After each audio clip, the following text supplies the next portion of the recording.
Hello, and welcome to the Catching the Octopus podcast. Here, we will explore how connecting inward gives us an advantage outward.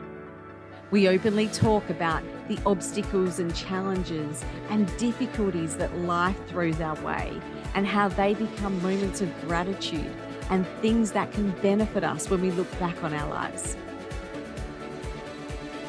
I'm your host, Naomi Hurley, and it is my mission to bring you top quality guests that will share with you openly their obstacles and also the techniques they use to go inward that strengthens the way that they serve themselves and others at the highest level.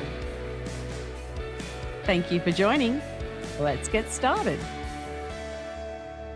Welcome to the Catching the Octopus podcast. Thanks for joining us today.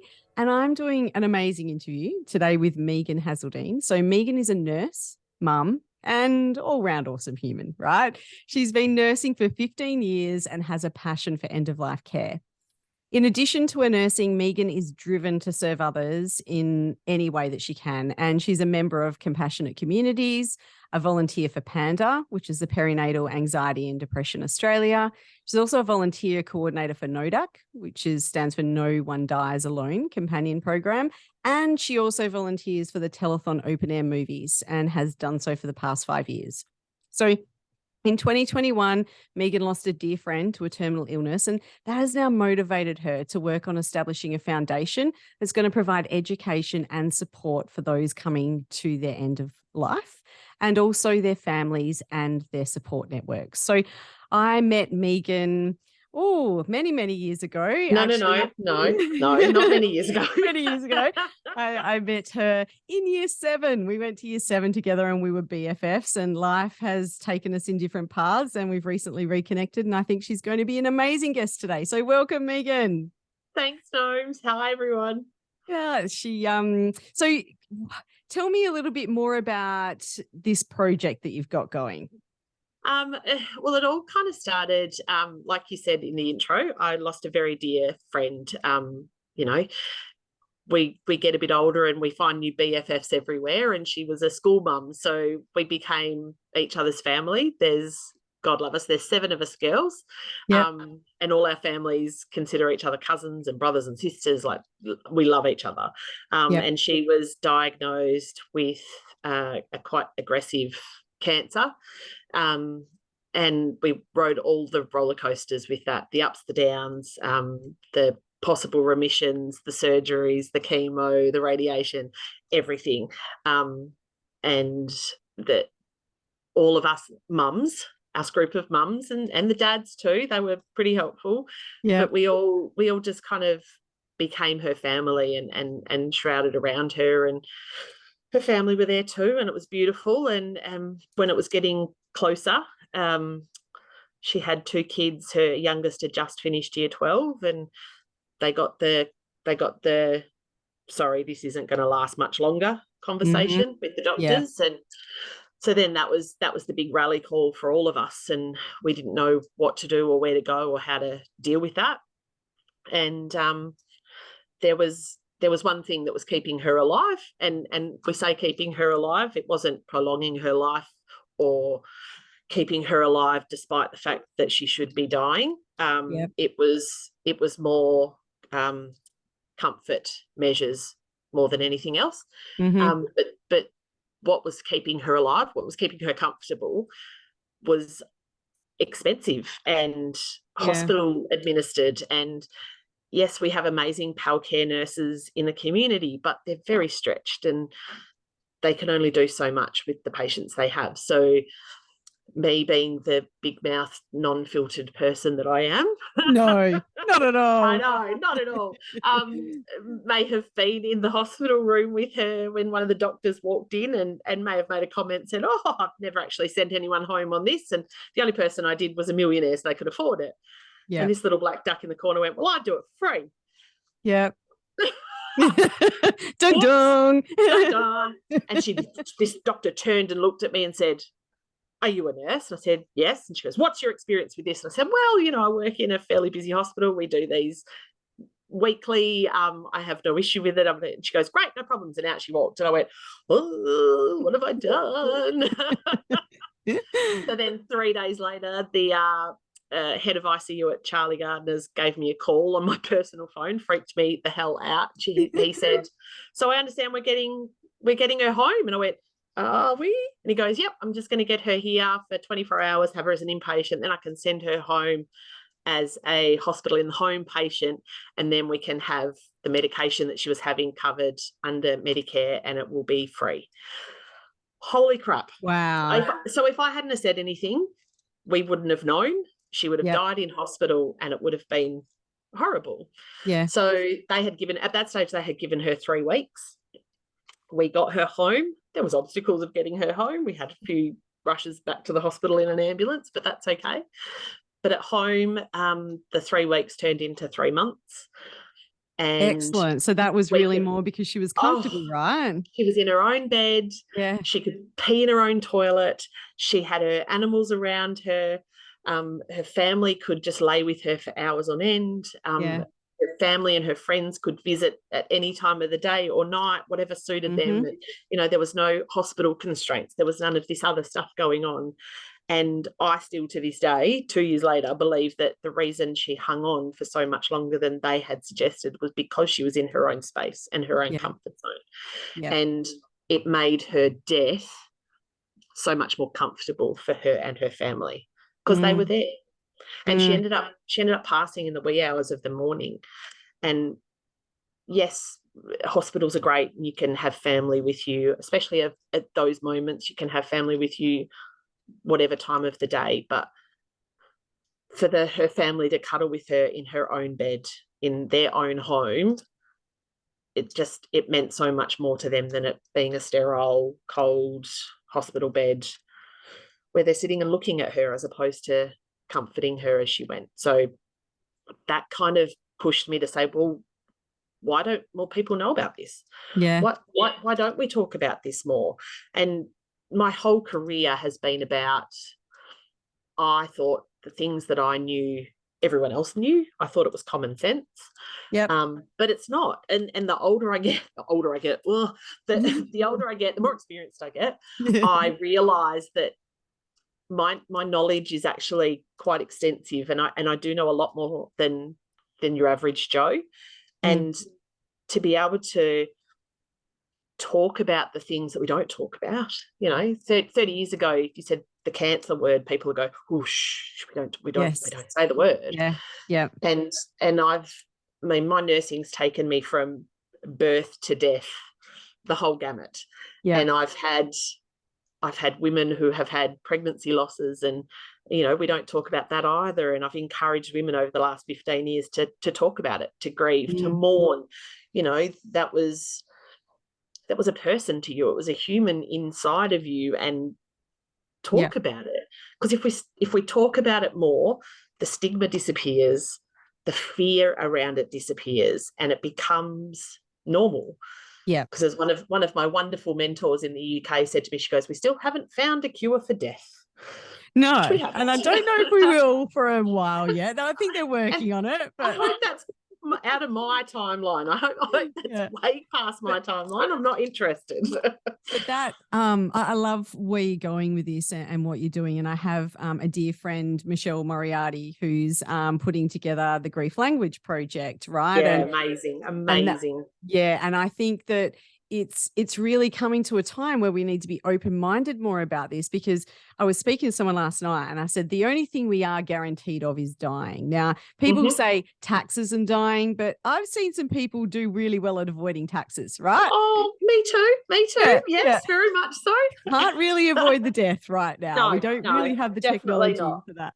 So it's a really important topic. And I think, like you said, there's so much stigma around it. And I kind of get the same with where I've progressed, coming into hypnotherapy. If I'm being honest, when I became a hypnotherapist and I was doing that, when people asked me, I would go, I just take people into a bit of a meditative state. And then we go and talk about stuff. And I didn't want to say the word because of all of those stigmas attached. And the more I said it, the more I became comfortable with it. So that's kind of the thing you're trying to approach, isn't it, with what you're doing? Absolutely. And like what Michelle's doing with the grief language is just when you lose someone, it feels like it's the end of everything. But the more you talk about it, the more you realize other people have grief too. And no one grief is the same. It's like a fingerprint. No one grief is the same.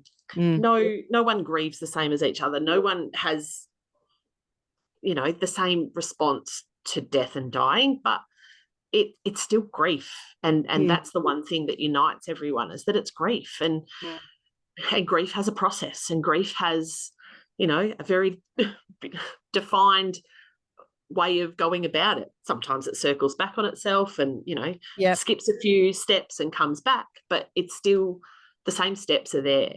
And, if we can all support one another and talk about it, then that grief, it isn't lessened. And I've seen so many different pictures and memes and definitions and all of that kind of stuff starting this foundation.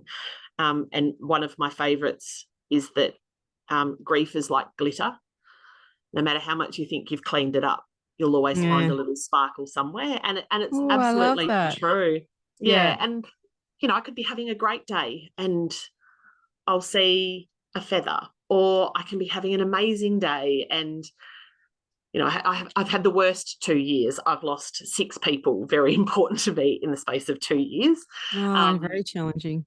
Oh, it's horrible. But sometimes it's a song, or it's a smell, or it's a funny way of turn a phrase or something, and it just floods back out of you. But I don't hide it anymore. I'm not embarrassed by my grief. I actually, it sounds really stupid when I say it, but I revel in my grief, because it means that I've had someone in my life that was so important to me, that I loved so much, that I still miss them. And it's beautiful. Like we celebrate birth. We celebrate birth so well. We should celebrate death too. Yeah. Yeah. And, one of the questions that I ask all of my guests is, have you had an obstacle that was really emotionally draining at the time and became something to be grateful for? And without discounting the impact that those losses would have given you, I'm assuming that, the loss of your friend would probably fit into that category, right? Because now you've been able to come up with this concept that might be able to help so many other families through that end of life process. Absolutely. And as I said earlier, there was 7 of us mums all together, and I was the nurse while she was unwell. So all of our friends grieved before she passed. So when she passed, I allowed myself to grieve. Yeah. And because they'd already kind of done that for months before me, they couldn't quite understand why I was still so bereft after she went. And I had to keep reminding them that I'm still a couple of months behind you. I didn't grieve before because I wore my nurse hat and looked after everyone and made sure everyone was okay. Now I'm in the grief process. And just when I thought I was crawling out of that grief process, my stepdad dropped dead of a heart attack in front of my mum. So it was just bang again. Horrible. And then you're starting to climb out of that. And then my auntie was the same cancer that killed my friend, and she went almost 12 months to the day after her. So it's just these little things. And I used to laugh and say, you get to an age where everyone's grandparents are dying.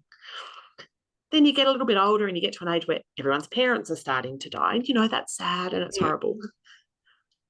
You never want to get to that age where it's your peers that are passing away, or even worse, your children. And I actually had a friend a couple of weeks ago bury her firstborn. He was in his 30s, but it's still horrible. You don't bury your kids, but I hope that being able to talk about it and laugh and cry about his life and what joy he brought to everyone just gives her a little bit of comfort in those moments where she feels like it's the darkest, horriblest thing that's ever happened to her. So that my obstacle was, how do I do this? And I just started talking to people and realizing that, okay, like I said, my knowledge is worth something and people want to hear what I have to say about it. So I drew strength from that, and I'm trying to put my big girl pants on and do it. And I think leaders come to us in all different shapes and forms. And I'm assuming you probably don't see yourself as a traditional leader, right? Not at all. No. Not at all. But I see you as a really strong leader, modeling all of the right ways of thinking and those communications, and stepping forward and speaking up and educating and sharing all of this. And I really admire, I suppose, where that's coming from with you. And I know you well enough to say it's all from a place of serving. Right. Yeah. And I think that is the key element that makes a good leader. It's not the position you hold. It's not if you're a CEO or you're a supervisor or a manager. It's if you're coming from a place of wanting to serve those around you, then to me, that puts you in a leadership role because you're impacting the lives of other people. Yeah. And I've like you said, I'd never, ever considered myself a leader. A lot of my nursing, I actively avoided roles of responsibility. Yeah. I even took a job at one point where I could walk into a hospital, do my nursing and walk out again. I called it the all care, no responsibility job, and I loved it. But it took a long time for me to realize that leaders draw people to them without knowing that they're doing it. And I mean, you've known me for long enough, 2-3 years since we were in year 7. What was it? Yeah, that's right. Yeah. So young. Totally. So young. I only ever wanted to be a mum. That was my absolute epitome of a role in my life. And I got to do it 4 times. I got I call her my practice baby. My younger sister was born when I was 15. So I got a good practice baby in there. Yeah, nice. But I like to say I've raised 5 because I was there through all her formative years, and I got to look after her. When I had my own kids, she still had school holidays, so she'd come and stay with us for school holidays. And I only ever wanted to do that.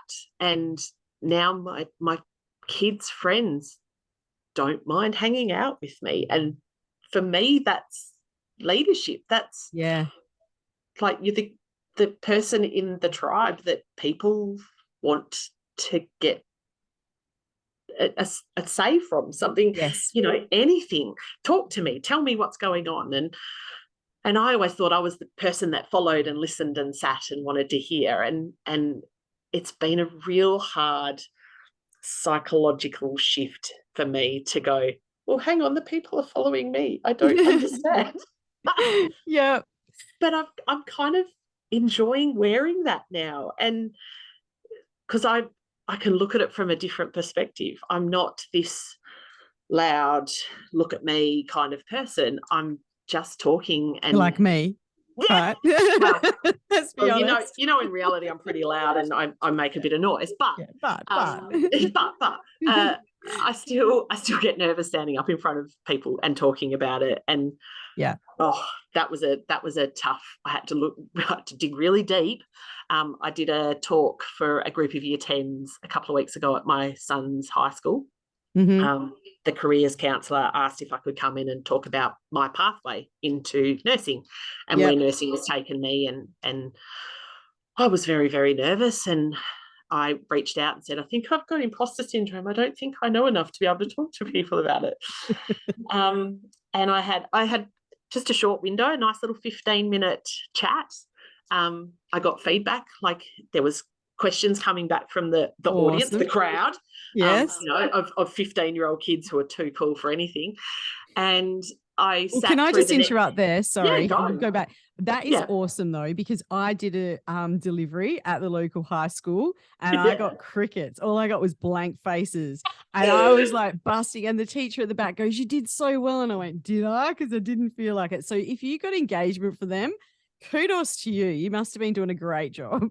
But even crickets is good, because I stayed for the next 2 presenters and the kids were talking to each other, not concentrating. There was that titter, and I thought, oh, okay, I had no noise to start with and quite engaged faces and then questions at the end. So, okay, I'll take that as a win. Thank you very Yeah. much. So now I'm actually not too concerned about standing up in front of people and talking about it, Yeah. because it was all right. It wasn't scary at Look, all. if you can do teenagers and get through the other end and still be smiling, That's adults right. will just blow your mind, right? As far as I'm concerned, they're great. But so I love like the way that you step out of your comfort zone as well, right? Like although you have an amazing personality and you are so vibrant, but there is that little bit of an introvert there, right? So yes. that standing out isn't your forte, like unlike me who runs to the front to be there, right? I get it.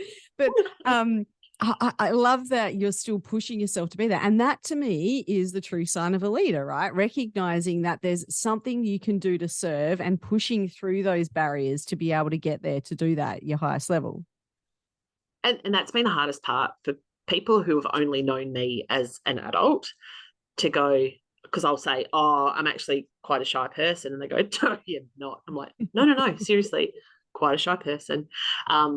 Really don't like being pushed out of my comfort zone.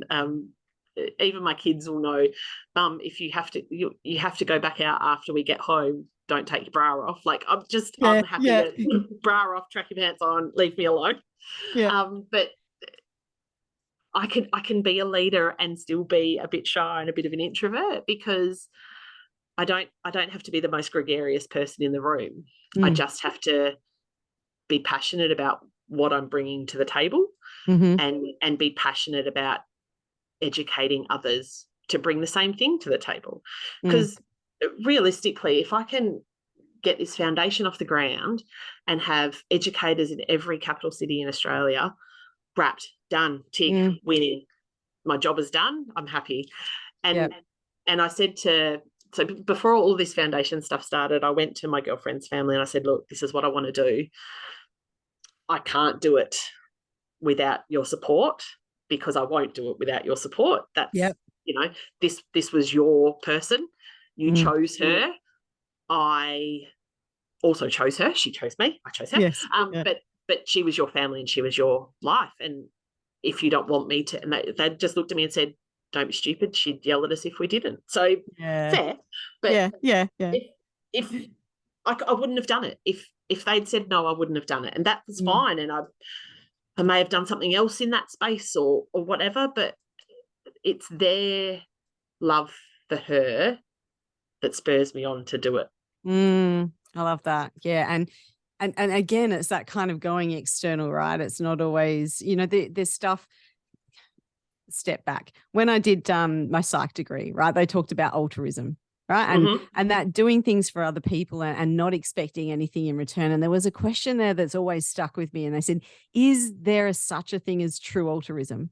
Because yes, there's some people that do things for others with an expectation of return, but the people that don't, that you think are true altruists, really get benefit from it, right? You get that warm heart feeling. You get that really great, that buzz. So is it really a thing? I reckon, I don't know. Even if you're not looking to get anything out of it, and if you're serving, you just get heaps of rewards unintentionally. If you're enjoying this podcast and you want Naomi or any of her guests featured on your podcast or as a keynote speaker at your next event, you'll find their contact details included in the show notes. If you'd like to learn more about how you can work with Naomi individually or as part of your strategy to improve leadership in your business, then review the courses, offers and services at getupandgoconsulting.com.au. Absolutely. And I've one of my biggest rewards doing this end of life palliative care stuff that I've been doing on and off the last 6-8 years, I suppose. I had the most amazing shift one day and met this woman, and she had finally met the right guy. She'd been divorced, had kids, he had kids, whatever, and had finally met the right guy, and they were going to get married and it was going to be beautiful. And then she was diagnosed with this very aggressive terminal cancer. So I was caring for her randomly on her wedding day. So they'd planned to have this wonderful wedding, but that kind of need to get brought forward. And this day was just beautiful. I dressed her in her wedding dress, and she asked me to stay on and to be an honorary bridesmaid. And I had to cuddle him in the corridor because he'd bought her wedding ring too big for her because he knew he'd be the one end up wearing it anyway. And it's just, it's beautiful. but moments like that make me go, God, I love this job. Yeah. God, I love this job. Like, no, not everyone can do it. I get it. I've got a girlfriend who's in social work, and I always look at her and go, if she works for Child Protective Services, I go, I could not do your job. She goes, man, I could definitely not do your job. So thank God that we're all different humans and we can all do different things. Yeah. But I love my job. I love to be there in those moments. And I thought as a young person that was those happy birth moments, but it's not. It's those beautiful, quiet end of life moments that are actually really, really beautiful. And you can't take those moments back. You just can't. Like my nana almost died twice, bless her. She was a nurse wanted to get well. She wanted to get in on it more than one time, right? She just needed to make sure we were, doing it right first time. Okay, all right. Okay. Testing you out, right? Yeah, testing us out. And she was a nurse her whole life, and she always made me promise that we'd never let her be a vegetable. We'd never do anything extraordinary to keep her alive. So the first time we didn't do anything extraordinary, we thought that this was going to be the end. Everything clinically pointed towards her dying, and she didn't, bless her. But when she finally did, she was actually quite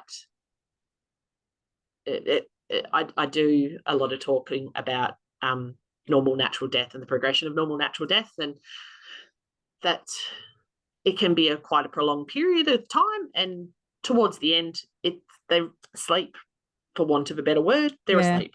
You don't get much response out of them. There's a little bit of reactionary type stuff, but nothing too exciting. And this night I'd stayed with her all night, and my cousin was tagging me out in the morning.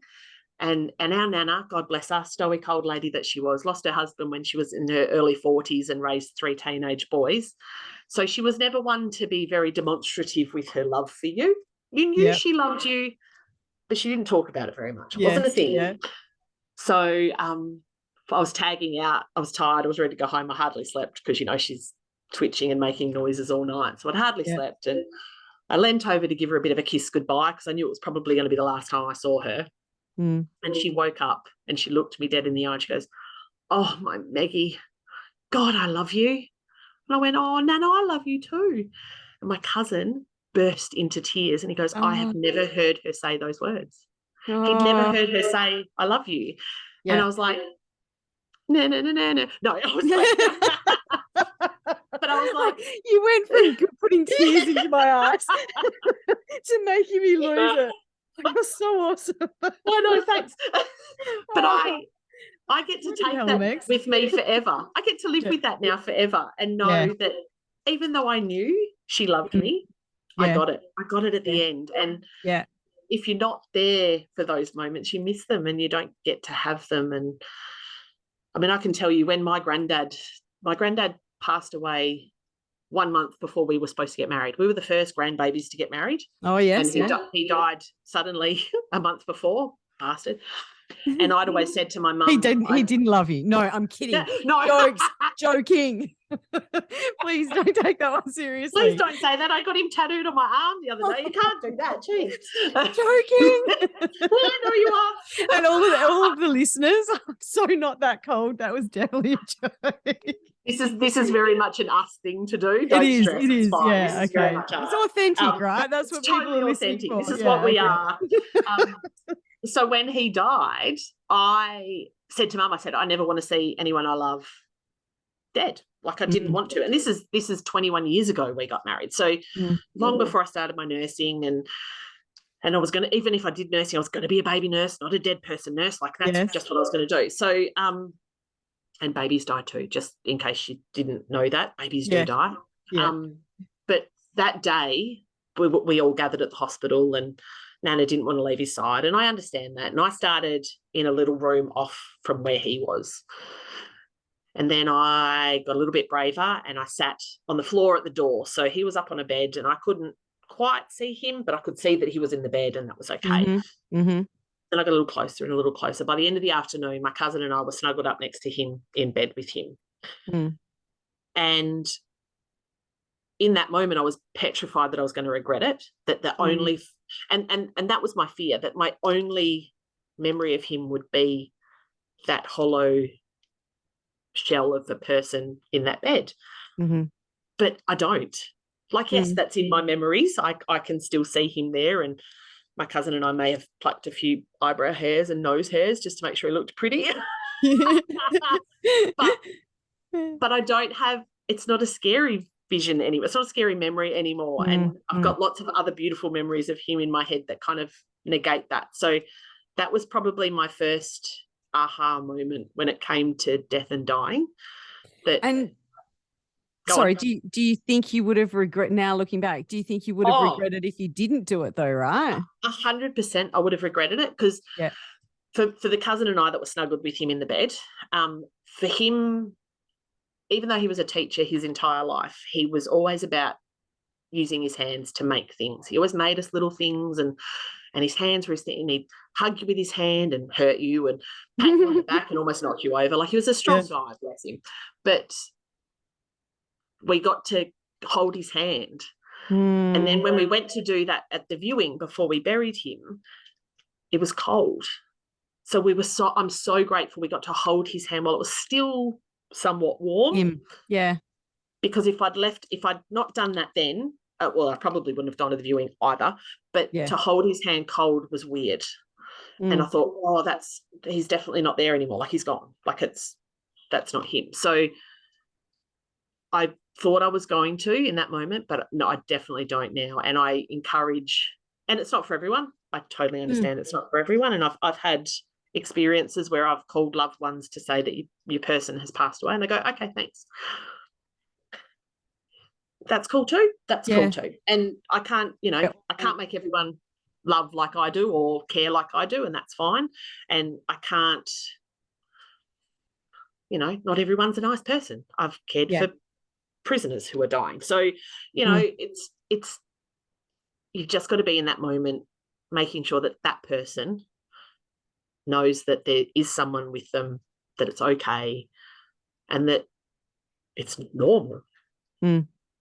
So one of the other questions I ask people is, and you're probably going to answer it really easy with all the examples you've already given, but, is there a time in your life, something that was like an obstacle that not only you have gratitude for, but kind of made you go inward and really have that look at yourself that then helped you become a better person with how you served outward?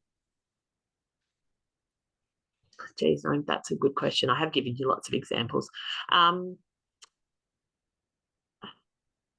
Probably the day I realised that midwifery wasn't where I belonged. Yeah, okay. I'd been passionate about midwifery for so long. And if you'd asked me, that's where I was going to be, this is what I'm going to do.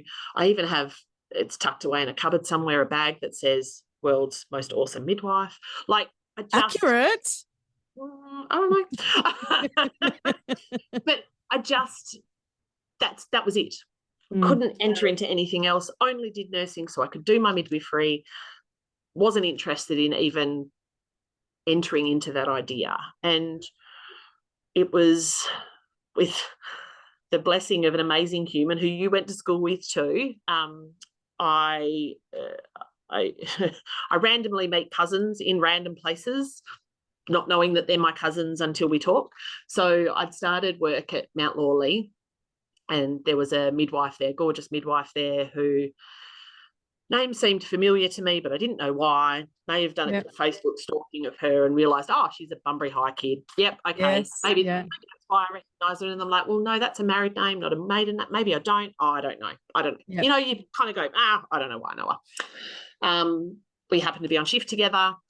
I said, we've got mutual friends in common. She's rattled off a few colleagues, and I went, no, and I started rattling off Rara and you, and she goes, you're Megan Hazeldean. I went, that wasn't my name in primary school or high school. yes. And she goes, yeah, we're cousins. And I went, what? Hang, wind it back a second. So her husband and my husband are actually second cousins. Oh, wow. Yeah, random, totally random. And Yeah. then the more we talked, the more we realised our lives are so ridiculously similar. She dated my best friend in high school. I dated her best friend in high school. Our engagement rings are almost exactly the same. Wow. We have 4 kids, a girl and then 3 boys who are almost exactly the same ages. Like, it's just lots of random stuff. We're born 9 days apart. So we were always destined to meet each other. Yes. And she's now a perinatal loss midwife. Yes. And she found that passion after we had a stillbirth at our hospital. And we're still very good friends with this family. And it was their first baby. And she's a neonatal nurse, bless her. So she knew what things to say. And she rang and said, I've had a bit of a bleed, but baby's still moving. And we said, cool, no problems, head on in. And by the time she got there, he'd gone. Yeah. So my husband's cousin is also a photographer, and he volunteers for a group called Heartfelt. So they take photos of children who are dying or stillborn babies for free. Develop all the photos for free and gift them back to the families, because that's not what you want to think about at that time, but you definitely want those memories. So she's at home putting these photos into an album, and she goes, this is ridiculous. Look at him. He is perfect. And he's perfect, absolutely perfect. And she goes, this isn't right. What can we do about this? So she started educating herself. She started her own little not-for-profit and the aim was to put one cold cuddle cot in our hospital. Yes. So a cold cuddle cot, for those who don't know, looks like a normal cot for a brand new baby, but it has a lovely little, for want of a better word, refrigeration system in it. So in days gone by, we used to take baby away from you quite often to put them back in to chill them out so you didn't have your baby for very long. So she wanted to do better. So she set out to fundraise the $4,000 that was going to cost for one cot, and she did that in a day and a half. Wow. And then so many people loved what she did and heard about her that she managed to put a cot into every maternity unit in Western Australia, and there was one in Queensland too. So she was my, wow, what a pivot moment. Like, you've done this job because you want to be a midwife and you want to be in that happy moment, but now you've taken on that role of being with these families in their absolute worst moment of their life. And I went, okay, maybe I need to look at what I'm doing. And mid wasn't working for me, for whatever reason. And now that I can look back and reflect on it, I think it was because it wasn't my right move. It wasn't where I was supposed to be. Sole purpose. Yeah. It wasn't my sole purpose. Yeah. So that obstacle, although at the time seemed like the worst thing that could have ever happened to me in my life, was actually the greatest thing that ever happened. So I moved away from midwifery. I actually moved away from nursing altogether because I thought, well, if I can't be a midwife, I don't want to be a nurse. Yeah. Started a high school type science teaching degree, which was stupid. Go girl. But it's kind of tied back into this education about end of life as well. Yeah. So it's all. So it's funny how your soul pulls you there, right? So it's pulled you into teaching, even though logically it wasn't the right space of teaching for you. It still pulls you there. And then in taking you on this path. No, that's just awesome. So tell me, is there anything that you do? I mean, we went to a Catholic primary school, so I know we had, some spiritual beliefs and things like that and believing in that higher power, but is there anything that you do daily, weekly, monthly that you actually do just to connect with that inner self or your soul, and connect in that space? My kids are all very active humans, bless them. We have non-negotiables in our house that you need to do a sport. Yes. You need to learn how to swim. And there used to be a non-negotiable of you need to learn how to drive a manual car. That one went out the window, but that's okay. 'Cause our Negotiable, reasoning was, non-negotiables. yeah, the negotiable, non-negotiable. And God love our eldest. She came back with the best response, because I've always said to our kids, wherever you are, call us, we'll pick you up. It doesn't matter what time of the day, it doesn't matter where you are, we'll pick you up. Yeah. So the non-negotiable of the driving the manual car was, well, what if you're stuck somewhere and the only car there is a manual and you're the only one that can drive? You'll have to drive home in the manual car. And she said, well, no, you told me I could call you. And I went, right. And Uber, Mum. And I went, oh, yeah, true, Uber. Yeah, so, in our day, that wasn't a thing. We'd be stuck out in the paddock and we were there till it was sunrise. But it's a whole different world. So, the non-negotiables changed. But I find time when my boys are at training, I sit in the car. And I used to drop them at training and go home. And if I was working nights, I'd go home and try and get a couple of hours sleep, go back and pick them up. I was always going. But now I'll sit in the car and I'll read a book, or I'll listen to a podcast, or I do a bit of dopamine drilling and scroll on TikTok, so whatever. But that's my disconnect. Like that's my, okay, unplug from the world for a minute, sit, just be. And that's just how I kind of reset my little clock. Oh, that's awesome. So I've loved chatting with you today. It's just I love chatting with you any day. Let's be honest. But today's been cool too, right? And I just love that, there's these people that you haven't seen. I mean, before we chatted the other week, what would have been maybe 5 minutes, but let's be honest, like 10 years in between chats. And it was just like we hadn't chatted since yesterday. And I just love it when you can build relationships with people that deep. And so a lot of love in my heart for you. Always has, and always will be. In my heart for you. I know, but I said this to you before, we keep finding each other in these little moments in our life where we just need each other, or whatever it might be. And it's like time hasn't gone by. It's like we were together yesterday, and sometimes it feels like we were together in year 7 still. And exactly. We're still stupid. It's okay. Yes. Look, I was going to finish up, but just before I do, I just want to share something. My main memory of you that I really remember. Oh, don't. The 40-hour. No, it's not. It's not embarrassing. Oh, the 40-hour famine. The 40-hour famine. My first ever 40-hour famine. Oh, I love food, and I was at your house having a sleepover for it, and a barley sugar ban. I reckon I must have got diabetes on the barley sugars. We were hanging, and we walked all the way up to the bloody food land, and we gorged. Guys, you can imagine, like, it was 1989 or 1990, not that we're that old, but we literally bought everything that you can think of. There was fads and lolly snakes and everything, and we bought all this stuff, and we got home, we were counting down to that 40 hours, and the minute it happened, we started eating all this stuff, and we looked at each other and went, I feel so sick.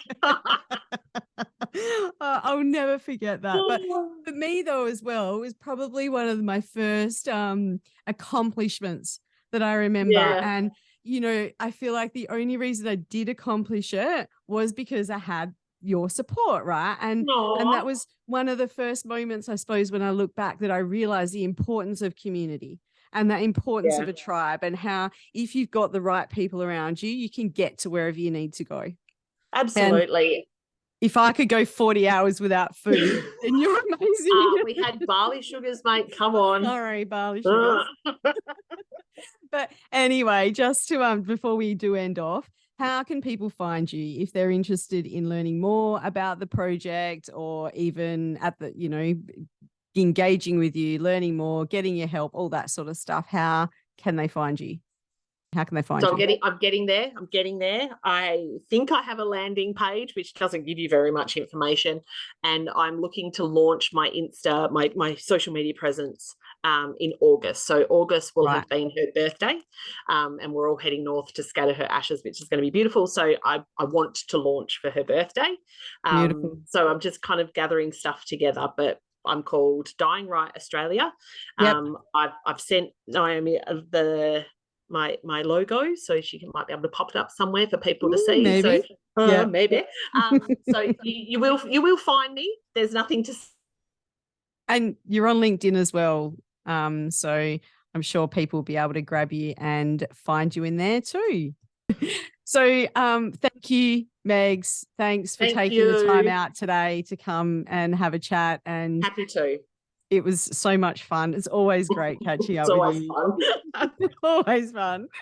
And I really do wish you all the best with this project. And I mean, Thanks. You can reach out to me for any time for help, but I think it's such a beautiful soul-led project that is just going to impact so many people's lives positively. And kind of that's part of my mission as well. So I feel really kindred with you on that. So best of luck. Thanks, mate. No worries. Thank you for coming on. See ya. Thanks for joining in and listening to this episode of Catching the Octopus podcast. It's been great having you here. And if you'd like to go and like and subscribe and maybe even leave a 5-star rating if you think it's worth it, I'd really appreciate it. I look forward to seeing you in our next episode.